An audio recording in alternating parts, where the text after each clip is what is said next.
4 సంవత్సరాల 10 నెలలు, ఇంక 2 నెలలే మిగిలింది.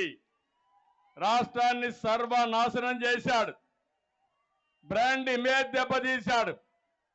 ఇవన్నీ చేసి నిన్న మాట్లాడుతున్నాడు, మొన్న ఒక మీటింగ్లో మాట్లాడాడు.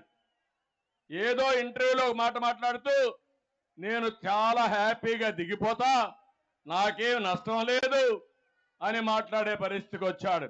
నేను ఒకటే చెప్తున్నా, మీరు దిగిపోవడం కాదు, మిమ్మల్ని ఇంటికి పంపేయడానికి ప్రజలు సిద్ధంగా ఉన్నారు.